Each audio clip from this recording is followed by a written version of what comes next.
¿Qué tal? Buenas tardes. Bienvenidos a la continuación de nuestro coloquio, 34º coloquio del Círculo Mexicano de Profesores de Filosofía. Para nosotros es un gusto tenerlos aquí, que nos puedan acompañar. Y para continuar con nuestras mesas de trabajo, el día de hoy vamos a presentar producto del trabajo del seminario que se llevó a cabo dentro del Círculo Mexicano de Profesores de Filosofía. Y nuestro primer trabajo, lo que vamos a escuchar, es del profesor Rubén Gutiérrez Guajardo. Él nos va a presentar su investigación que titula El debate como estrategia didáctica en la enseñanza de la ética en nivel medio superior. Y bueno, Rubén, es un gusto que nos acompañes. Por favor, te escuchamos. Sí, muchas gracias, Gabriel. Pues buenas tardes a todos los colegas que nos están escuchando. El día de hoy, como ya comentó Gabriel, les voy a presentar un resultado de un trabajo que realizamos en el seminario de enseñanza de la filosofía, de aquí del Círculo Mexicano, que estuvimos trabajando el esquema, ¿no? Para presentar esta ponencia. Bueno, ya se ha presentado el título, me voy a permitir compartir pantalla. Aquí está, para compartirles un poquito algo del trabajo a la vez que lo voy exponiendo, ¿sí? Como ya se comentó, la ponencia se titula El debate como estrategia didáctica en la enseñanza de la ética en nivel medio superior. Yo soy profesor en la Universidad de Monterrey, en uno de los bachilleratos de la Universidad de Monterrey, en mi caso en la unidad Obispado.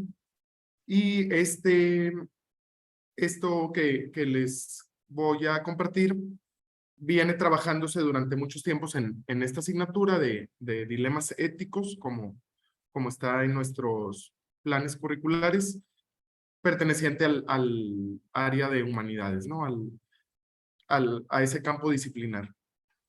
Aquí el propósito es compartirles la metodología que, que se emplea para realizar esta actividad con los alumnos, ¿sí? Bueno, como introducción y problema de investigación, les comparto que considero para esta investigación que tradicionalmente los contenidos que se han impartido en el nivel medio superior, sobre todo los de nuestras áreas de humanidades y filosofía, han sido considerados muchas veces como irrelevantes o ineficaces, o coloquialmente como se diría, pues aburridos, ¿no? Esto considero que se entiende ya que muchas veces el aprendizaje ha sido pues memorístico, se ha privilegiado mucho, ¿no? La memoria, un aprendizaje descontextualizado que no termina de ser pertinente y relevante para los chicos, para sus vidas, que les diga algo. Entonces, tomar conciencia de esto, creo yo que nos ha llevado en todos los niveles educativos, pero especialmente a nivel medio superior en el país, a buscar pues nuevas estrategias, nuevos métodos, auxiliados por las teorías pedagógicas recientes, ¿no? Que hablan sobre el aprendizaje significativo, el constructivismo, el aprendizaje por descubrimiento, el basado en proyectos, en retos, etcétera, ¿no? Todo esto enmarcándose en el constructivismo, que hace hincapié en que más allá del conocimiento que los chicos adquieran o memoricen, adquieran la habilidad para movilizar esos conocimientos, ¿no? Desarrollar las competencias de análisis, de pensamiento crítico, reflexivo, etc. En nuestro caso concreto, pues las últimas reformas educativas sabemos que se han orientado a este enfoque por competencias, como todas las últimas reformas, ¿no? Y en ese sentido, la filosofía también, la didáctica de la filosofía que se promueve con muchos autores, pues busca esto, ¿no? Desarrollar capacidades de problematización, de contextualización y argumentación, como afirma Gómez, ¿verdad? Y Cifuentes y otros autores de la didáctica de la filosofía, el profesor Rolando Picos Bobbio, etcétera. Bueno, en la materia de ética en general, nos planteamos esta situación que pide el constructivismo, de desarrollar habilidades, movilizar habilidades en los chicos, y pues nuestras preguntas al, al querer buscar nuevos métodos y estrategias de enseñanza-aprendizaje ha sido cómo podemos favorecer estos procesos innovadores, pertinentes y relevantes para los chicos, pero que ello no devenga en aprendizaje líquido y carente de solidez, ¿no? En la adquisición de conocimientos y habilidades, como lograr una síntesis de estos paradigmas de aprendizaje tradicional y aprendizaje innovador. Entonces, la propuesta que les quiero presentar es la preparación de un producto de aprendizaje en donde se busca conciliar esto, ¿no? La adquisición de habilidades superiores de la cognición, las tradicionales, pero con algo que favorezca un aprendizaje activo, colaborativo, dinámico, para que los chicos, insisto, adquieran las habilidades superiores de la cognición y que no se pierda en una mera innovación que no aporte mucho a la construcción de habilidades fuertes o sólidas, ¿no? Esto, les comparto, es un debate que inicia con una logística, ¿verdad? En la clase del profesor, de los profesores de la asignatura, donde se va explicando a los chicos desde el inicio del curso la explicación del objetivo, la finalidad de un debate, características y roles, reglas del debate, etapas y orden del debate. Se procede a formar equipos y que los mismos chicos elijan los temas de los que son ofrecidos por el profesor, ¿no? Si me permite mostrarles la presentación con la que realizamos esto, estos más o menos van siendo los primeros pasos, ¿no? Que los chicos van siguiendo, eligen equipos, eligen temas, se rifan los días de debate, se explican los elementos claves, se explica la rúbrica, que ahorita la voy a mostrar más adelante, y se comienza el trabajo de investigación en fuentes. Se les motiva a los chicos mostrándoles ejemplos de alumnos en cursos pasados en los debates y toda esta logística que ya he comentado. Posteriormente de esta preparación logística ya sigue la etapa de argumentación de los chicos, de investigación en las fuentes relevantes. En el caso de acá nosotros de nuestro bachillerato muy en concreto usamos una plataforma de las plataformas digitales EBSCO que se llama Points of View, que está en muchas bases de datos de universidades del país, ¿no? Que esta base nos ayuda, nos presenta información confiable sobre muchos temas éticos. Esto en el caso de los profesores que llevamos esta propuesta acá en la UDEM, lo hacemos también en colaboración con biblioteca, con los servicios de biblioteca de la Vicerrectoría de Educación Media Superior. Y quisiera mostrarles un ejemplo.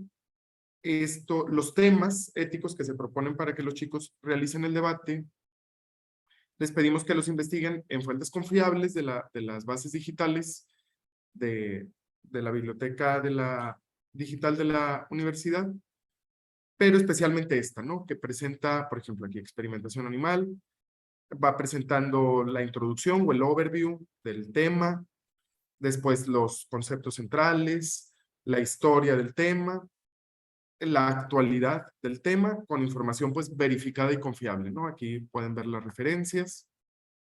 Y lo interesante es que también te propone un punto y un contrapunto en donde son argumentos a favor y en contra, ¿no? Por ejemplo, en este caso de experimentación animal, el punto a favor es experimentos médicos clave para la vida y el contrapunto pues sería los motivos son irrelevantes, ¿no? En la experimentación animal, así como una guía del análisis crítico.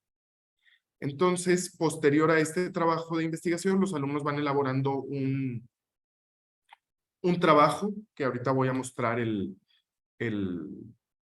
un ejemplo, ¿no? Aquí yo quisiera hacer hincapié en que esto de la base que les presento es solo un elemento, ¿no? Es solamente una propuesta, pero hay otras bases, hay otros recursos, ¿verdad? No es un elemento indispensable en la implementación de esta práctica. Solamente lo muestro como ejemplo de motivar a los chicos a que busquen en fuentes verificables, perdón, y confiables, ¿no? Pero eso de acuerdo a, a lo que tenemos en cada una de nuestras escuelas, de nuestras preparatorias, pues eso puede variar, ¿no? Lo importante es siempre destacar que los alumnos investiguen en buenas fuentes. Posteriormente, se les pide que elaboren el trabajo de introducción, en donde delimitan el tema, presentan una investigación preliminar con evidencias, citas que muestren la relevancia del tema y la actualidad, glosario. Posteriormente, las argumentaciones, que se les piden 3 argumentos a los chicos, en donde se sigue el modelo de Toulmin, el famoso modelo argumentativo de Toulmin, de afirmación, evidencia, garantía y cualificador modal. Hago una aclaración, una adaptación de este modelo. Aquí omitimos el respaldo, por ejemplo, porque lo vamos sobreentendiendo entre la evidencia y la garantía, ¿no? Es una adaptación de este modelo con estos 4 pasos. Afirmación, evidencia, garantía y cualificador modal, en donde los chicos afirman en síntesis el argumento que esperan que asuma la audiencia, presentan evidencia, estadísticas, reportes, la garantía, pues opiniones de expertos que den solidez a la afirmación. Aquí viene un ejemplo de transhumanismo. Y el cualificador modal, pues la manera en que se manifiesta la probabilidad de la afirmación. Pongo el ejemplo aquí. Los chicos deben de elaborar 3 argumentos con esta estructura. Por ejemplo, un equipo que defiende el transhumanismo o cuya postura sea transhumanismo a favor, haría una afirmación así: el transhumanismo conseguirá una esperanza de vida más larga y mejores capacidades para las personas. Posteriormente tendré que presentar una evidencia, como aquí. Degenar menciona que se están utilizando técnicas de neuroprótesis y neuroestimulación eléctrica transcutánea para aliviar algunas discapacidades. Proceden luego a presentar una garantía. Según Hill 2013, cualquier cambio a la psicología o biología humanas que aumente la calidad es algo bueno. Para terminar con el cierre, el cualificador modal, que a manera de ejemplo aquí lo presento: dado que el transhumanismo mejora la esperanza de vida y el desarrollo de habilidades cognitivas, debe usarse para avanzar y mejorar como especie. Después de ese trabajo de argumentación, los chicos preparan en otros momentos del curso, esto se va preparando a lo largo de todo el curso, las refutaciones, ¿no? Que se toma el modelo de Manberti y Miller en la obra Tolerancia Crítica y Ciudadanía Activa, una introducción práctica al debate educativo, con los pasos de paráfrasis, contraargumento, razonamiento y conclusión, que por medio de palabras claves les permite a los chicos identificar muy claramente la estructura, como ellos dijeron, pero, por qué y por lo tanto. Se concluye posteriormente con el cierre del discurso, en donde tienen que resumir las ideas principales de los argumentos, hacer énfasis en estadísticas y datos que apoyan su postura y solicitar a la audiencia que se sume a su postura. Los chicos conocen, este trabajo, insisto, es un trabajo escrito que se prepara a lo largo de todo el semestre.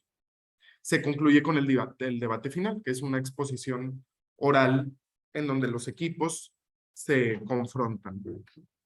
Y tiene toda una serie de pasos que los chicos conocen, desde la introducción y pregunta detonante por parte del moderador, los argumentos, las refutaciones, contrarrefutaciones, conclusiones, etcétera. Todo esto con tiempos estrictamente medidos y cronometrados. Para concluir, solamente quisiera comentar, ¿verdad?, que la experiencia al respecto de esta implementación pues ha sido sumamente favorecedora y enriquecedora. Los alumnos comentan en encuestas de salida que pues esta estrategia los ayuda a analizar mejor la información, a hacer argumentos de manera correcta. También comentan los chicos, por ejemplo, que aprenden a realizar argumentos, a ser más analíticos, a investigar argumentos para poder debatirlos con información confiable. La estructura, hacen referencia a la estructura, que esto los ayuda mucho, que les da información importante, clara y concisa, etcétera, ¿no? Todo esto, si me permiten mostrarlos, yo extraigo estas evidencias de una encuesta de salida que aplico a los chicos por medio de Google Forms para saber qué conocimientos o habilidades del curso consideran significativos y relevantes. Y de aquí viene lo que les muestro, profesores, todo esto, ¿no? Entonces, esta ponencia, si me permite nada más compartirles, les quiero mostrar la rúbrica, y aquí la tengo. Permítanme un momento para con eso finalizar.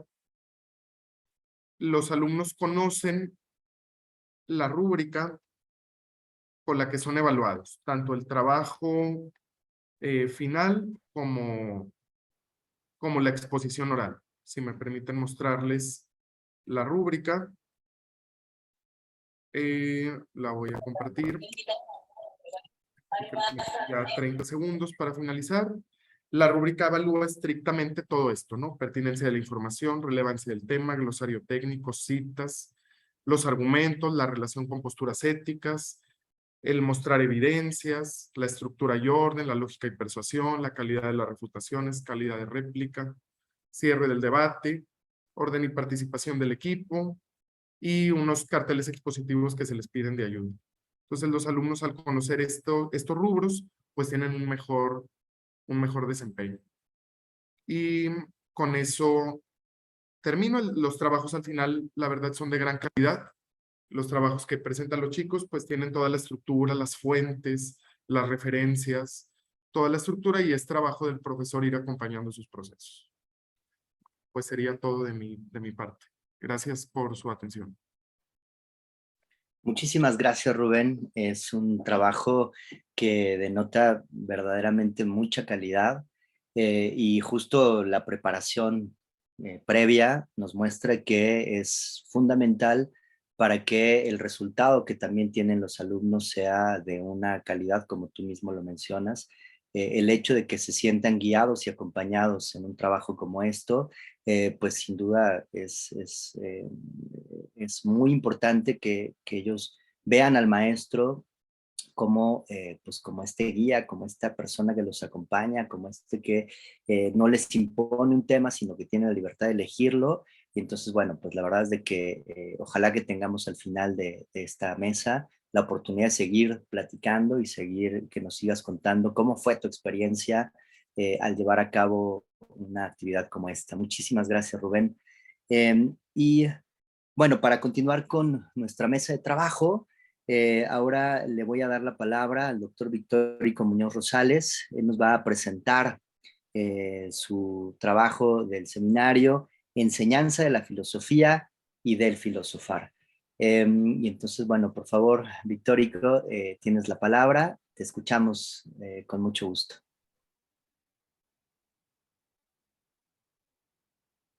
Muchas gracias, Gabriel. Aunque fíjate que te quería proponer, yo fui el que llegó tarde, entonces que si tú puedes participar y yo cierro para que cuando nos llegue la espada de Damocles al término de nuestra sesión, el que quede incompleto sea yo por haber llegado tarde y que se oiga tu participación completa. ¿Qué te parece? Pues tenemos tiempo, ¿Sí me ¿eh? O sea, escuchaste? no, creo que no habría... Sí, sí, te escuché. Te digo, creo que tenemos tiempo suficiente. Nos queda, o sea, podría ser tu participación y la mía, pero bueno, como tú lo prefieras, ¿eh? Digamos, llegaste a tiempo para tu Sí, participación, entonces no te preocupes. para escucharte ampliamente, al fin que a mí ya me conocen de más tiempo, mientras que los jóvenes se escuchen primero. Entonces, ¿qué te parece si lo hacemos así? Y tú adelante, por favor. Perfecto. Bueno, pues te agradezco muchísimo. Entonces, me presento como moderador. Mi nombre es Gabriel Alejandro Mancilla y les voy a presentar el trabajo derivado de este seminario que titulé La invención de la filosofía. Primero que nada, quiero agradecer a la Universidad Autónoma de Querétaro por recibir este 34º Coloquio Nacional de Filosofía, por abrirnos sus puertas y recibirnos para que este encuentro sea posible.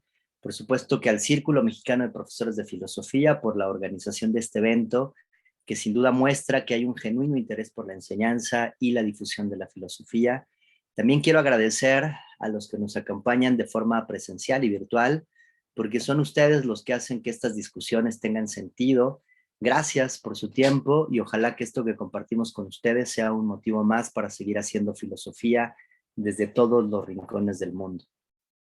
Como les decía, mi ponencia o mi investigación se titula La invención de la filosofía y comienzo con un epígrafe de Federico Nietzsche en Sobre verdad y mentira que dice: un pintor que careciese de manos y quisiera expresar por medio del canto el cuadro que concebió, revelará siempre en ese paso de una esfera a otra mucho más sobre la esencia de las cosas que el mundo empírico. El siguiente trabajo surge de la pregunta que nos planteamos en el seminario del Círculo Mexicano de Profesores de Filosofía. ¿Es posible enseñar filosofía? Lo que está de fondo es la propia definición de filosofía. ¿Qué entendemos por filosofía?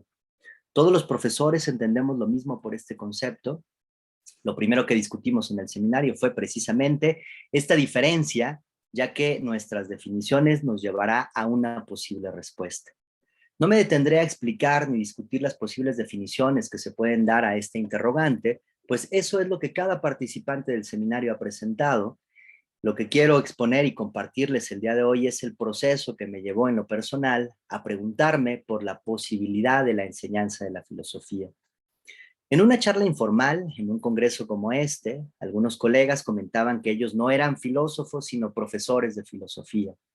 ¿Qué querían decir con ello? La razón era muy sencilla: se consideraban profesores y no filósofos porque no estaban a la altura de un Aristóteles, Descartes, Kant o Hegel, pues no habían constituido ningún sistema de pensamiento riguroso como el de estos pensadores. Su labor era mucho más humilde, se limitaban a explicar esos sistemas y sobre todo a motivar a los alumnos a que leyeran o criticaran esos esquemas del pensamiento. Sin duda, una labor titánica. Por ello, decían los profesores que ellos solo enseñaban filosofía, pero no eran filósofos, pues ser filósofo implicaba un largo recorrido, algo así como una culminación de todo un proyecto de vida que se concretaba con un sistema riguroso de pensamiento. De modo que la mayoría de los colegas serían solo estudiosos de la filosofía o interesados por las cuestiones filosóficas, pero no verdaderos filósofos. Después de la charla, me vino a la cabeza la anécdota, que no sabemos si es cierta, de Pitágoras, a quien cuando le dijeron que era un verdadero sofós, un sabio, se sorprendió y dijo que de ninguna manera era sabio. Él era solo un amante del saber, un filósofos, ya que el sabio poseía conocimientos sorprendentes, mientras que él solo era curioso. Lo que significa que el sabio está por encima de todos y el filósofo era un ser mucho más humilde, solo un buscador del saber. Esta anécdota vino a mí porque me pareció que en la charla con los profesores había una especie de inversión de los conceptos. Mientras que para Pitágoras era casi imposible ser sabio, o muy pocos lo eran, pues él se definía como un amante o alguien que busca saber, para los colegas, en cambio, era prácticamente imposible ser amante del saber, porque eso es algo sumamente complejo. Para los profesores solo se puede aspirar a ser alguien que sabe cosas y las puede transmitir a sus alumnos. ¿Un sabio? Esa inversión me pareció muy curiosa y me dejó pensando nuevamente si efectivamente era posible enseñar filosofía. En medio de mis reflexiones encontré una anécdota que me pareció relevante para la discusión. Fui a dar con Simón Rodríguez y sus proyectos de enseñanza. Para no desviarme mucho, les cuento brevemente que a Simón Rodríguez se le conoce como el maestro de Simón Bolívar. Una de sus acciones fue la de fundar muchas escuelas, de promover la educación en todos los lugares y espacios posibles. Y la anécdota que quiero contarles es la que él mismo narra del pequeño Thomas. Simón Rodríguez pasa un tiempo en Jamaica, en donde empieza a estudiar latín. Él ya es adulto cuando entra a la escuela, por lo que sus compañeros de aula son puros niños. Siempre que salía de clase, sus jóvenes compañeros jugaban a lanzar los sombreros a una maceta que sobresalía de la casa vecina desde el primer piso. La intención era colgarlos en la maceta. Durante las clases a las que asistió Simón Rodríguez, ninguno de sus compañeros había logrado atinarle a la maceta. Pero eso no evitaba que el juego fuera bastante ruidoso, motivo por el cual los dueños de la casa habían salido en varias ocasiones a llamarles la atención, pues hacían tanto escándalo que rompían la tranquilidad de la calle con sus gritos juveniles. Un día después de la clase, a Simón Rodríguez se le ocurrió participar en el juego de aventar sombreros. Les dijo muy seriamente: miren y aprendan cómo lo hace un experto. Y lanzó el sombrero hacia lo alto. Sin que él mismo lo pudiera creer, atinó al primer intento, lo que produjo una gran algarabía en todos los espectadores. Por fin, alguien había atinado a la lejana y escurridiza maceta. Pero muy pronto los gritos cesaron, pues Rodríguez se dio cuenta de que si bien había ganado el juego, eso implicaba que ahora había perdido el sombrero. Sus compañeros de curso no sabían qué hacer, pues no podían pedir el sombrero a los vecinos, ya que anteriormente les habían advertido que no jugaran de esa manera, por lo que estaban frente a un gran problema: ¿cómo recuperar el objeto perdido? Lo interesante, cuenta el mismo Simón Rodríguez, es que nadie sabía qué hacer, y fue en ese momento que uno de los niños que no asistía a la clase, el pequeño Thomas, quien fue testigo de la hazaña del maestro, tuvo una gran idea. Lo que le llama la atención a Simón Rodríguez es que el que tuviera la solución para bajar el sombrero fuera precisamente un niño que no asistía a la escuela. La solución de Thomas fue sencilla e ingeniosa. Dijo que para bajar el sombrero había que construir una escalera humana. Ante la falta de una escalera, no había otra opción que inventarla con los materiales con los que contaba, es decir, con los mismos participantes y espectadores del fuego. Justamente el hecho de que Thomas sea el más pequeño, el negrito, el extraño, extranjero en el grupo, debe ser considerado un aspecto importante para entender lo que ha pasado. Tal vez es justamente esa condición la que ha permitido al pequeño Thomas ver lo que él mismo y los otros niños no pudieron ver. El pequeño ha inventado, juntó dos cosas conocidas, las escaleras y las personas, y pensó, ¿por qué no hacer una cosa de las dos, ya que solo tenemos una de las dos partes? El razonamiento parece impecable, pero ¿cómo puede venir la solución de alguien tan pobre, tan iletrado, de alguien que evidentemente nunca ha asistido a la escuela? ¿Cómo es posible que la escuela no enseña a pensar como ha pensado Thomas? ¿Cómo es posible que los niños como Thomas no estén dentro de la escuela? Lo interesante de la anécdota es que el joven Thomas, frente a un problema, inventa una solución poética. Junta dos conceptos para construir uno nuevo, y ese proceso, podemos aventurar, es lo que hace la filosofía. Dicho de otro modo, Thomas es un filósofo que inventa una escalera humana para bajar el sombrero del maestro. Me interesa la anécdota porque nuevamente nos regresa a la interrogante de si es posible enseñar filosofía. Y en este sentido podemos afirmar, como lo hace Deleuze, que la filosofía es el arte de formar, inventar y fabricar conceptos. Porque el pequeño Thomas inventa un concepto, pero no se queda al nivel del pensamiento, sino que lo usa precisamente como una herramienta que le permite entender la vida cotidiana.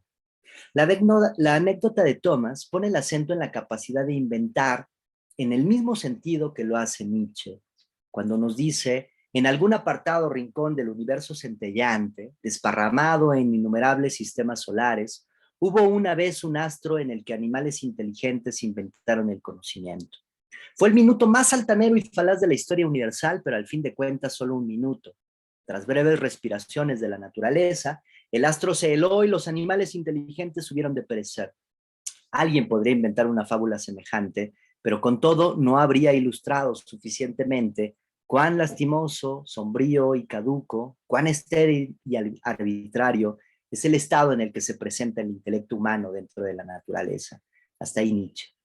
Para Nietzsche el conocimiento entonces es un invento, y esto es sumamente importante. ¿Qué significa que sea un invento? Que es un proceso creativo. Para explicar esto, tal vez convenga recuperar a Aristóteles, quien sostiene en la metafísica que el conocimiento inicia con los sentidos, de modo que las criaturas que mejor los desarrollen tendrán mayores posibilidades de sobrevivir. Si un animal, además de visión, posee el oído, seguramente tendrá mayores posibilidades de sobrevivir. Pero si además tiene la capacidad de almacenar esa información recibida por los sentidos, sus posibilidades aumentan. Un ejemplo de esto lo encontramos con las ratas. Cuando una de ellas come un alimento envenenado, las demás saben que su compañera ha muerto por culpa del veneno, de modo que ninguna de ellas comerá ese alimento mortal, porque en términos aristotélicos podemos decir que las ratas almacenan esa información en la memoria y eso es lo que les permite sobrevivir. Para Nietzsche, nosotros hacemos algo muy parecido, solo que en lugar de únicamente almacenar nuestras sensaciones y dejarlas como datos en la memoria, los transformamos en recuerdo, es decir, las interpretamos y le damos un sentido mucho más amplio. La diferencia entre memoria y recuerdo es fundamental para entender el proceso creativo de la invención en el conocimiento. Mientras que la memoria solo almacena información, en el mismo sentido en el que una computadora puede almacenar información, es decir, la memoria como repositorio en donde guardamos sensaciones, el recuerdo, en cambio, necesita del olvido y de la interpretación. Cuando guardamos esa información, no lo hacemos de forma total, ya que siempre hay algo que se escapa, es decir, que olvidamos. Por ejemplo, si vamos a un lugar, somos capaces de almacenar cierta información en la memoria, pero conforme pasa el tiempo vamos olvidando detalles sin que nos demos cuenta.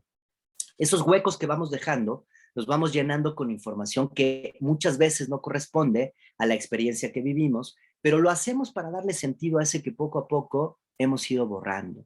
Lo que quiero mostrar es el proceso del recuerdo que está atravesado por el olvido y lo usamos para combatir el olvido, es decir, inventamos. La invención entonces no surge de la nada, sino de una experiencia pasada que con el tiempo se ha ido borrando y que para darle sentido tenemos que actualizar. Esto es lo que hace el joven Thomas cuando está frente al problema del sombrero, pues tiene que recuperar una experiencia pasada, sabe que existen las escaleras, el problema es que en el momento en el que lo necesita, no dispone de ellas. Si su proceso fuera solo de memoria, no lograría encontrar una solución, pues en ese mundo de memoria solo existen las escaleras con las que previamente ha tenido alguna relación. El proceso de Thomas es poético porque ante el vacío de la escalera física tiene que inventar o resignificar un objeto incompleto y así puede nombrar la escalera humana. La invención entonces es un proceso que retoma el pasado para resignificarlo y darle un nuevo sentido presente. Lo que no quiere decir que sea mejor, como en la historia de Nietzsche, el ser humano inventa su propia historia, no desde la nada, sino desde los datos del pasado. Lo que quiero mostrar es el proceso del conocimiento, que no es otra cosa que inventar el pasado, es decir, volver a contar una historia para resignificar. En el caso del poeta, pensar es forzar una aparente contradicción para que las palabras digan algo más de lo que estamos acostumbrados a pensar a partir de ellas. Es más fácil, natural y evidente poner a la memoria del lado del recuerdo o del reconocimiento, de la recuperación, pero el poeta invierte ese orden, ejerce el pensamiento para crear un nuevo significado y no para reproducir los significados habituales. Piensa dándole a las palabras una propiedad que no tenían, es decir, una fuerza desconocida para pensar. De modo que ahora podemos entender la afirmación que nos hace Nietzsche sobre qué es la verdad. ¿Qué es entonces la verdad? Se pregunta el filósofo alemán. Una hueste en movimiento de metáforas, metonimias, antropomorfismos, en resumidas cuentas, una suma de relaciones humanas que han sido realzadas, extrapoladas y adornadas poética y retóricamente, y que después de un prolongado uso, un pueblo considera firmes, canónicas y vinculantes. Las verdades son ilusiones de las que se ha olvidado que lo son, metáforas que se han vuelto gastadas y sin fuerza sensible, monedas que han perdido su troquelado y que no son ahora ya consideradas como monedas, sino como simple metal. El proceso de invención implica entonces recuperar sentidos pasados para resignificarlos en el presente, pues no se inventa de la nada. Por ello creemos que inventar la filosofía es un proceso que debe iniciar en la infancia. Recordemos que infancia viene del latín infari, que significa in, el que no puede o es incapaz, y fari, hablar. El infante es el que no puede o no tiene la capacidad de hablar, aquel que no cuenta con las palabras, los conceptos, para nombrar lo que está viviendo. Por eso la infancia no es lo mismo que la niñez. La niñez la podemos ubicar biológicamente, mientras que la infancia puede ser experimentada por cualquier persona. Por ejemplo, ante los sismos de septiembre hay personas que se quedan sin palabras. Ante la muerte muchos no sabrán qué decir, pues no tenemos las herramientas conceptuales necesarias para expresar eso que queremos. Cada vez que nos quedamos sin palabras, en la imposibilidad de nombrar o decir lo que experimentamos, podemos afirmar que tenemos una experiencia de infancia. La infancia es la incapacidad de hablar. Puede ser que entendamos por qué para algunos filósofos la filosofía mexicana es infante, es decir, no habla, pues hemos perdido nuestra capacidad poética e inventiva de construir conceptos. Nuevamente, frente a la pregunta si es posible enseñar filosofía, podemos afirmar que no solo es posible, sino que de lo que se trata es de inventar a la filosofía.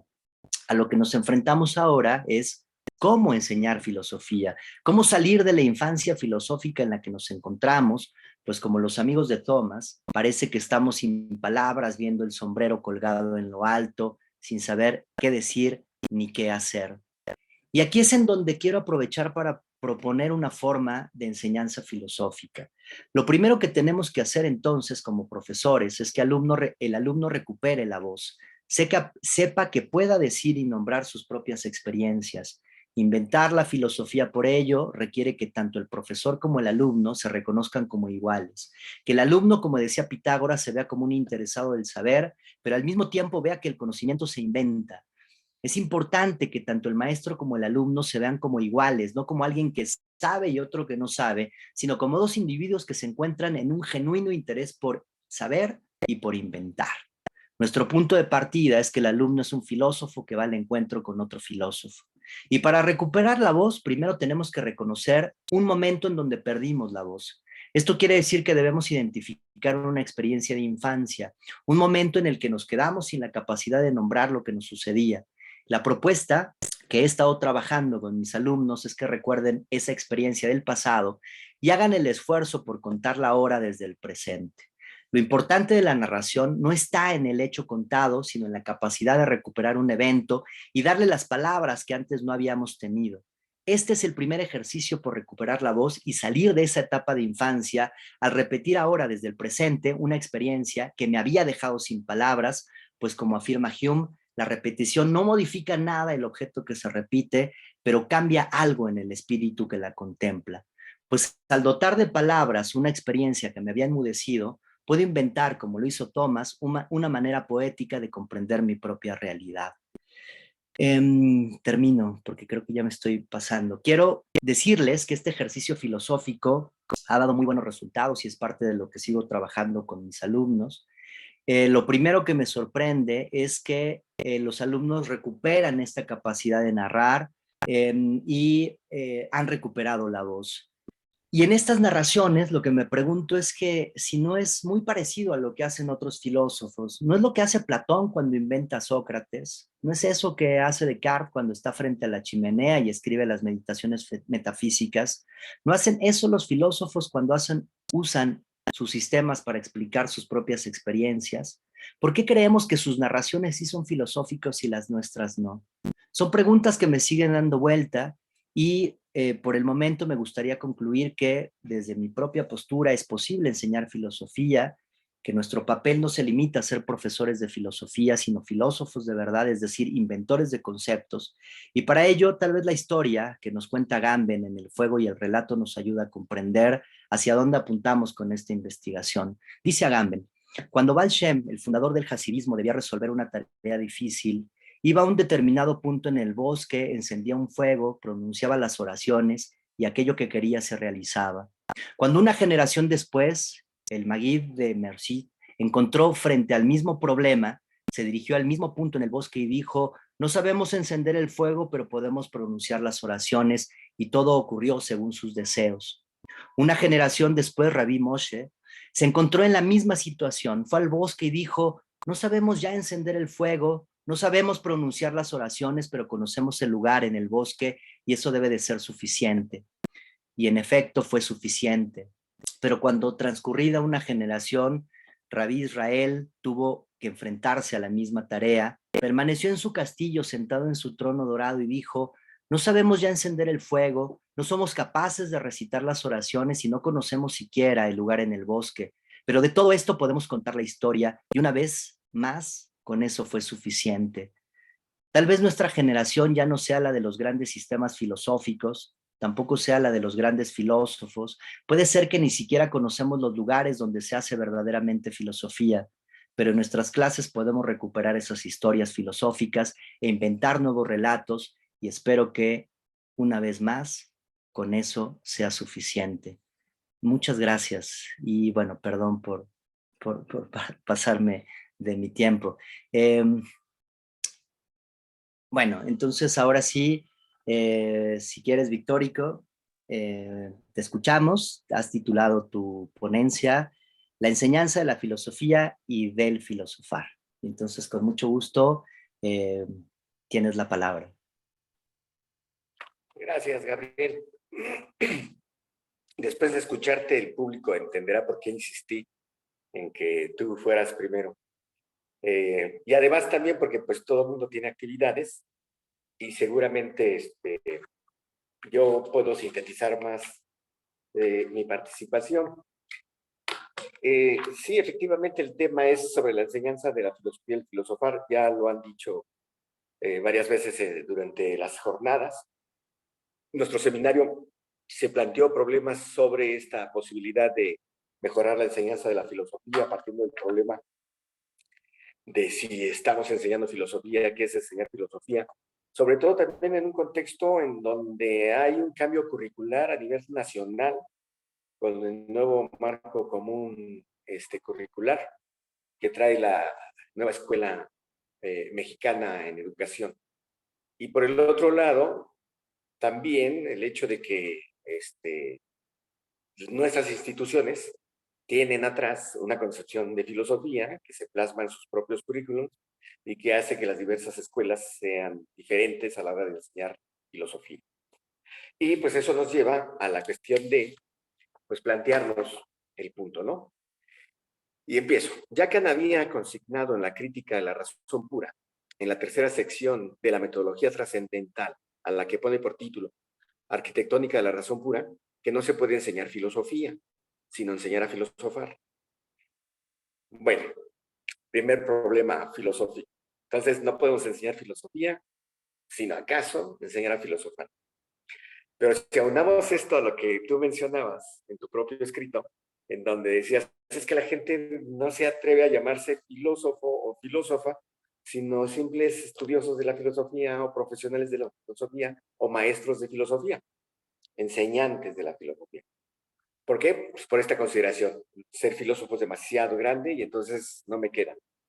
Pero pues entonces si juntamos las dos cosas, y pues yo soy un transmisor de la filosofía, o soy un animador de condiciones de aprendizaje para que los chavos aprendan filosofía, si a eso reducimos la enseñanza, entonces si lo juntamos con este acerto de Kant, pues estamos amolados, ¿no? Ni enseñamos filosofía ni enseñamos a filosofar. Bueno, entonces frente a esa cuestión, dije yo, pues, ¿qué estamos haciendo entonces, no? ¿Qué es lo que estamos haciendo en las clases, en las instituciones? Y de ahí creo que también la franca, pues, desilusión de la sociedad de que no hay vínculos orgánicos de la filosofía con la sociedad. Y entonces cuando nos sacan de los currículums, pues, nadie es cosa más que la comunidad filosófica. Bueno, entonces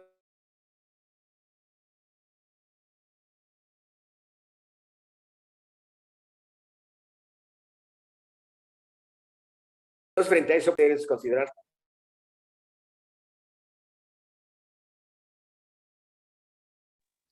cómo hacer una, ¿no? Y entonces comienzo. Es normal dentro de la práctica educativa de los egresados de la licenciatura de filosofía cuestionarse fuertemente sobre cuál es la función y sentido de la enseñanza de la filosofía y de la filosofía misma en el nivel medio superior y superior. Una gran parte de estos egresados que van a engrosar las líneas filosóficas y los lugares de la docencia, pues no se consideran a sí mismos filósofos. La misma autocomprensión de qué es la profesión en el momento de nuestra práctica educativa es decisiva para lo que estamos transmitiendo y enseñando a los alumnos. Vale decir, si alguien llega con una identidad difusa sobre lo filosófico, pues eso es lo que va a transmitir. También una identidad difusa y una enseñanza difusa. Si yo llego con una identidad bien establecida de por qué soy un profesional de la filosofía o un filósofo, también eso es lo que transmito. Entonces esto es vital, preguntarnos por la naturaleza de lo filosófico y incorporar esta a nuestra práctica educativa es lo que va a determinar para entrar o de entrada un buen ejercicio de la filosofía. Es decir, necesitamos una buena idea de filosofía que nos construimos nosotros, que las mismas formaciones de la licenciatura no nos da porque nos da difusa. En la UNAM, por ejemplo, es tan plural que están todas las corrientes y oímos a todos y entonces no nos queda claro al final qué es la filosofía. Y eso da crisis existenciales a los muchachos.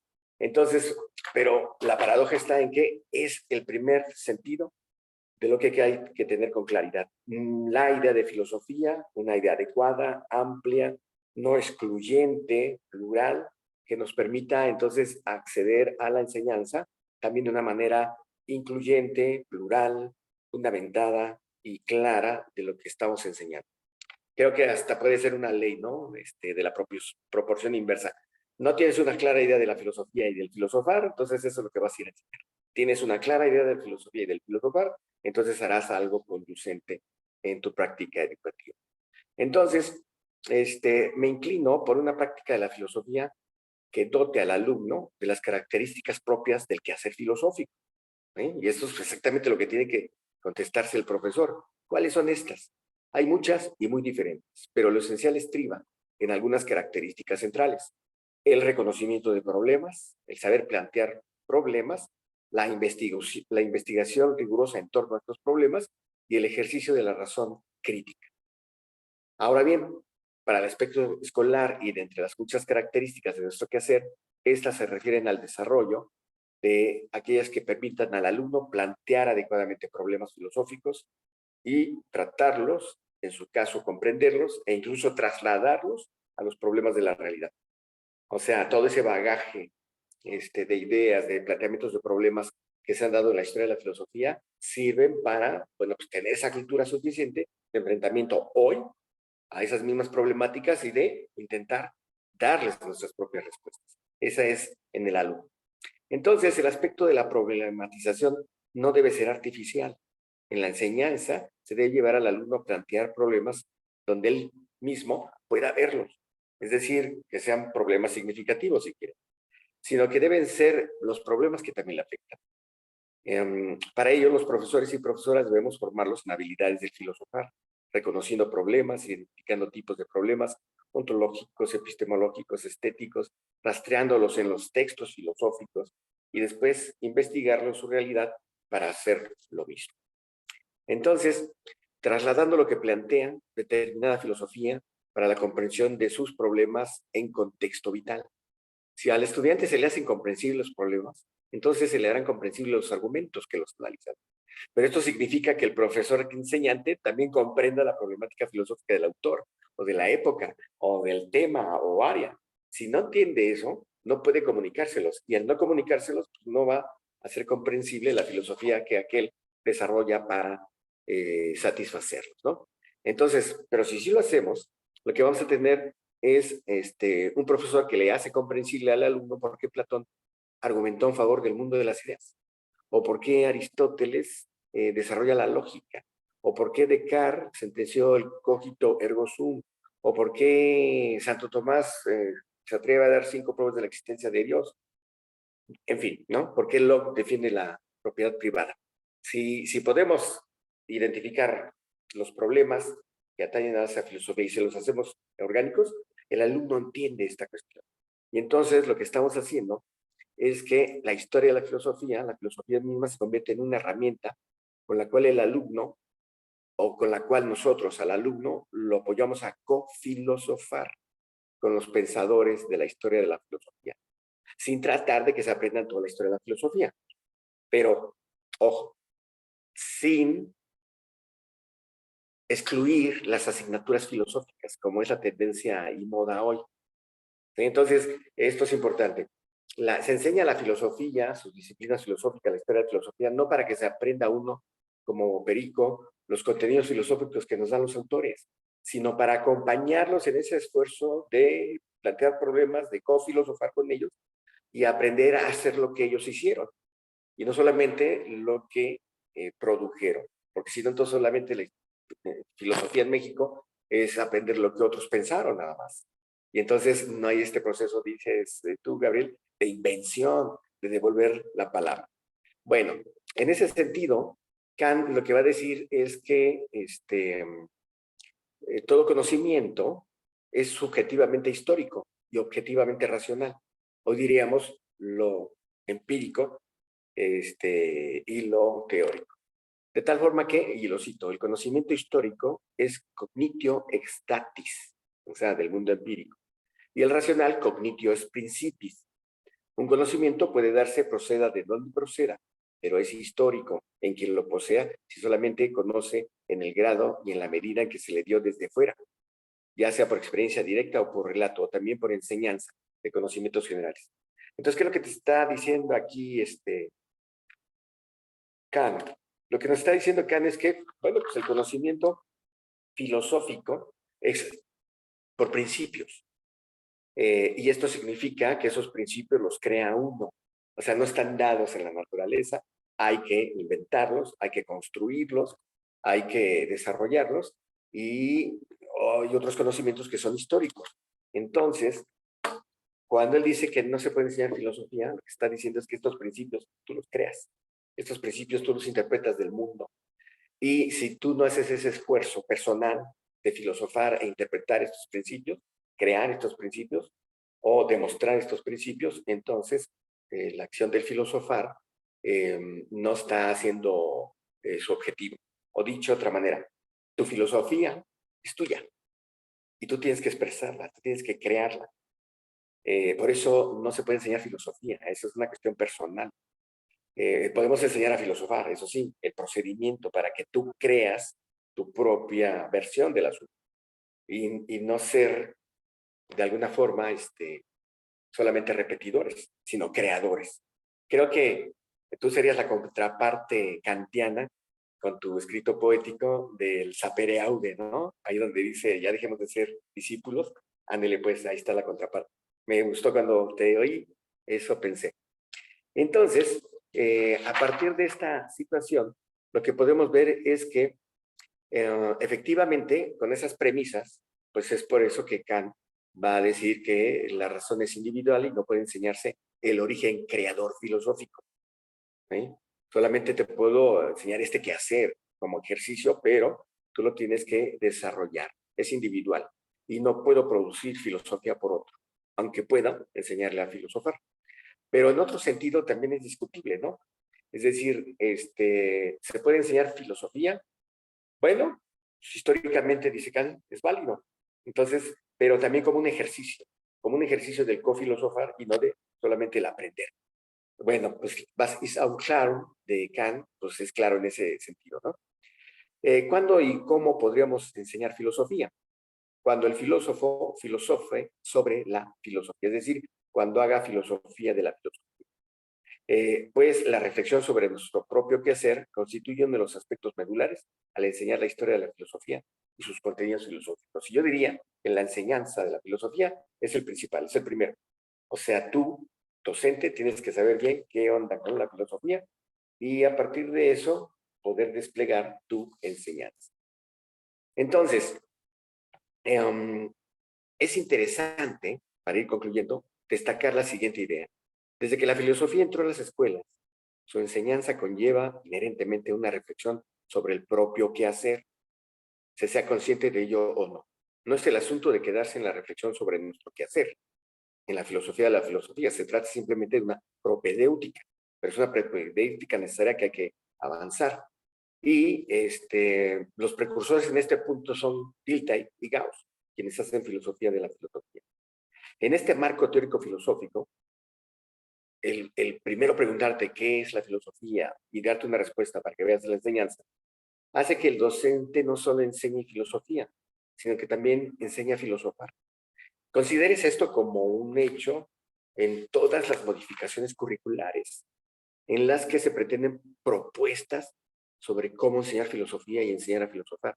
Es decir, toda propuesta curricular, entonces es una reflexión filosófica sobre la filosofía, sobre cómo se enseña, qué entendemos por filosofía, y de alguna manera toda propuesta curricular es pues un esfuerzo por construir una teoría de la enseñanza de la filosofía. Si uno ve así las propuestas curriculares, nos están ofreciendo teorías de la enseñanza de la filosofía. Aquí la pregunta es, ¿todas son igual de válidas? ¿Cuáles son mejores? ¿Sí?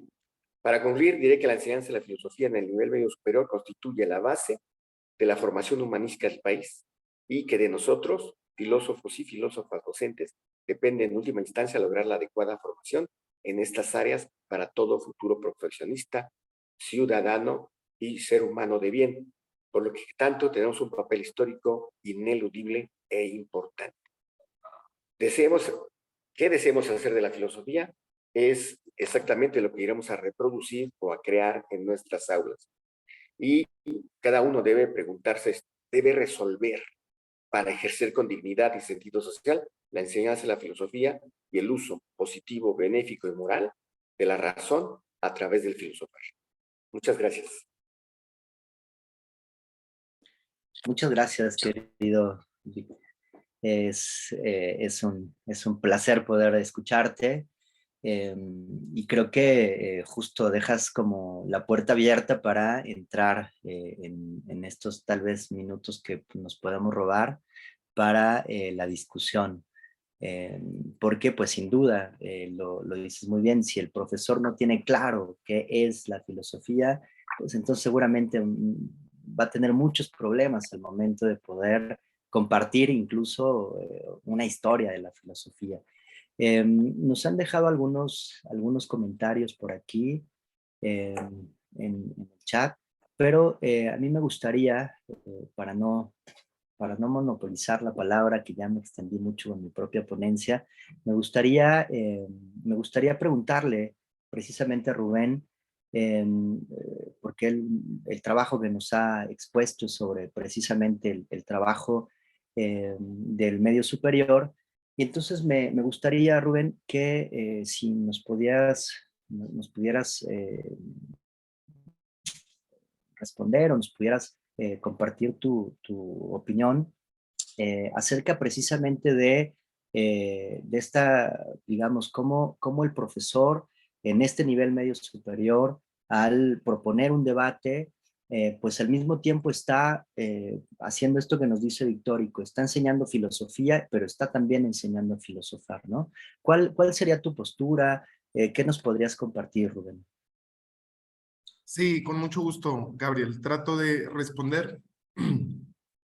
Sí, sobre esta cuestión, por ejemplo, siempre en estos tiempos, sobre todo ha sido mi interés en este nivel de prepa de los alumnos, forjarlos y promover el pensamiento crítico en ellos, pero sobre todo o sea, con dos cosas: argumentaciones sólidas, o sea, evitando el mayor número de falacias posibles, de errores argumentativos, y también en la búsqueda de la evidencia, que recuerdo de la evidencia en los argumentos, ¿no? Creo yo que, bueno, comentábamos en el seminario, ahorita me estaba acordando el profesor Victórico, que, que no todos los modelos argumentativos piden evidencia. Por ejemplo, el de Tolmin, el que yo utilizo, sí. Pero creo yo que en los debates éticos, por ejemplo, también, ¿verdad? Ya aplicándolo un poco más concreto, pues es necesario siempre que los alumnos, que los jóvenes aprendan a argumentar presentando eh, no solo coherencia, insisto, sino evidencias, garantías, respaldos de lo que afirman, ¿no? Ese es insisto, en la ética, ¿verdad? Pero bueno, creo también yo que se puede extender en general al ámbito filosófico, ¿no? El aprender a debatir con razones, con argumentos, que pues es muy de la filosofía occidental, pero creo yo que es importante, y más en estos tiempos, ¿no? De posverdad y de otras cuestiones. Sí. Claro, sobre todo creo que lo señalas muy bien, o sea, cuando tú les das la posibilidad de elegir incluso sus propios temas, entonces lo relacionan con su propia vida cotidiana, pero les das una guía y eso me gusta mucho del modelo que nos presentas, porque les das una guía y entonces tú mismo les dices, puedes pensar lo que quieras, pero susténtalo. Puedes tener algunas intuiciones, pero vas a ver tú mismo si está demostrado, si está argumentado, si se sostiene en una discusión. Y creo que eso es muy rico porque parte de la discusión también nos enseña a escuchar. Ya no me cierra una postura, sino que puede ser que de inicio tenga una postura y conforme voy encontrando información diga, pues creo que mi postura estaba equivocada, no estoy aprendiendo a escuchar. Y creo que también eso es parte de lo que nos propone Victórico, cuando nos dice que aprendemos a filosofar. Bueno, no se aprende solo, ¿no? O sea, no puedo encerrarme y ponerme a leer y entonces digo, ya aprendí a filosofía, ya aprendí a filosofar, sino que siempre estamos en relación con el otro, ¿no? Y entonces me gustaría aquí preguntarle a Victórico qué opina precisamente de esta relación necesaria que tenemos con los otros. Cómo el otro, la postura del otro, la propia corporalidad del otro se me puede enfrentar y puede significar eso un buen motivo también para hacer filosofía. No sé, Vic, ¿tú qué nos podrías decir? El mundo y la naturaleza son obvios, pero luego no los comprendemos o no los escuchamos. Esta cuestión del otro pues, es algo normal, es algo natural. Entonces, en filosofía deberíamos contar con el otro. Pero si te fijas, actuamos como si el otro no existiera o fuera nuestro enemigo. O sea, somos autosuficientes, mi postura es la buena y esta es la verdadera filosofía. Todo lo demás, bueno, pues si vamos armados así a la enseñanza, pues entonces hacemos la reproducción de lo mismo en la enseñanza y adoctrinamos a nuestros alumnos en nuestra capilla filosófica y no entendemos que la docencia en filosofía, la enseñanza de la filosofía es una oportunidad para la apertura, es una oportunidad para el pluralismo, es una oportunidad para eh, incluso laboral, ¿no? Si soy analítico, pero nada más hay clases de estética, pues hay que trabajar y hay que entrarle. Entonces, el otro es necesario, pero es un otro con el que voy a colaborar o co-trabajar. Y ese es la cosa importante que no queremos ver. Si lo vemos, entonces la enseñanza tiene que ser también plural. Y es exactamente cuando te vuelves un docente, un profesor, un maestro, en donde tu visión de la filosofía se amplía y entonces entiendes que pues hay que abrirse un poquito más, ¿no?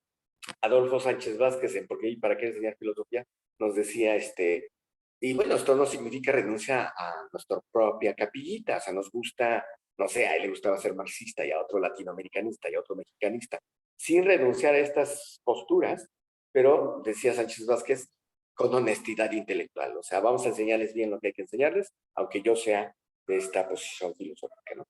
Entonces yo creo que sí, que el otro es importantísimo y que no solamente el otro, sino los otros con sus ideas. Y todos juntos formamos esto que pues ya van entendiendo la familia filosófica, ¿no? Yo solamente espero que los jóvenes nobles que están empujando fuertemente y entran a la docencia y luego a la investigación, ya lleguen con esta idea, ¿no? De no exclusión, de amplitud de miras y de incorporación de los otros. Fíjate, ahora que lo mencionas, me pensaba en esta técnica musical que le llaman el contrapunto, que me parece que es, algunos autores incluso lo vinculan con la importancia del debate, y en el contrapunto lo importante no es que una de las voces sea la mejor, sino que el contraste de voces genera una mejor melodía. Y me parece que justo en el trabajo que nos propone Rubén de un debate, no se trata de ver quién gana el debate, porque igual y no hay nadie que gane el debate, lo importante en la discusión es escuchar la otra posición y enriquecer mi propio punto de vista. Y lo mismo me parece que en esta cuestión de la docencia, puedo yo mismo asumir una postura filosófica, pero no se trata de que es la única y que no, las otras no se valen, sino que justo en el contraste, en el aprender a escuchar al otro, pues voy encontrando, ¿no?, estos motivos filosóficos y esta armonía, esta musicalidad que genera el propio discurso filosófico, ¿no? Entonces, bueno, ahí tenemos varios comentarios en redes. Sí, estoy Enviamos un viendo saludo a... nuestro querido amigo Mario Villegas, que ahí tengo una Así es. deuda con él, que me disculpe, pero ya le explicaremos. La otra cuestión, yo creo que de todo, lo más importante puede ser la cuestión de esto del maestro de Simón Bolívar, ¿no? ¿Te acuerdas qué te mencionaba que decía él? Pues, Sí, ¿te sí, acuerdas? errar. Dilo. No, no, tú. Simón Bolívar, su discípulo, escuchaba decir a su maestro, Simón Rodríguez, o inventamos o erramos. En filosofía creo que es claro, y esa es la propuesta que traes, ¿no? Señores, hay que ser creativos, hay que crear, ¿sí? Si no tenemos voz propia, nunca vamos a tener nuestra propia filosofía, la personal, no la que es de nuestra capilla. Y si no tenemos nuestra propia filosofía, eso no va a fortalecer una filosofía mexicana posteriormente. Entonces yo creo que esa parte es fundamental y es la que llamamos la atención. Sí, claro, sobre todo a mí, o sea, justo quería llamar la atención sobre el error. Es muy importante que aprendamos a equivocarnos, porque bueno, al final no pasa nada, ¿no? O sea, nos equivocamos y es parte del proceso de aprendizaje. De pronto parece que queremos quitar todo y que solamente la verdad es lo que brilla, cuando pues podría ser una ilusión, como dice Nietzsche, ¿no? Pero bueno, creo que ha sido una mesa muy, muy rica.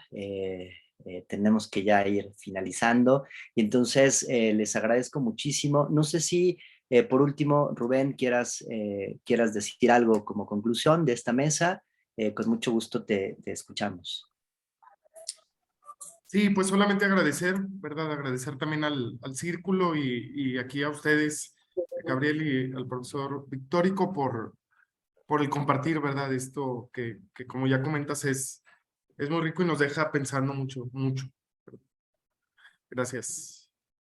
Muchas Al gracias, maestro Rubén. Rubén hay que pedirle su trabajo tan sistemático que lo presenta, porque así ya, yo le decía, nos presenta tan bien estructurado que cualquiera lo puede implementar. Y entonces eso es un servicio para los profesores cuando de verdad otro me da algo que sí me sirve para mis clases.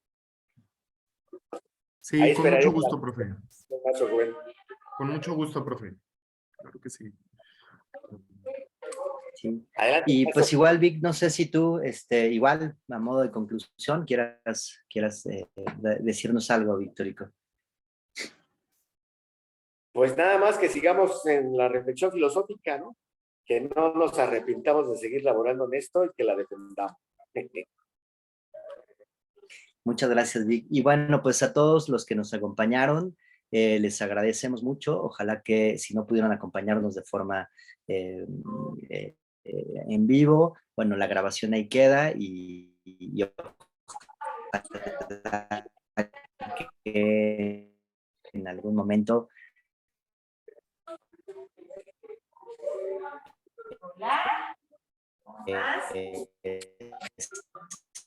sea un buen pretexto para acercarse a estas reflexiones, a estas charlas. Y bueno, estaremos atentos a los comentarios para continuar con estos diálogos. Invitamos a mantenerse en estas. Gracias por acompañarnos. Nos vemos en la siguiente.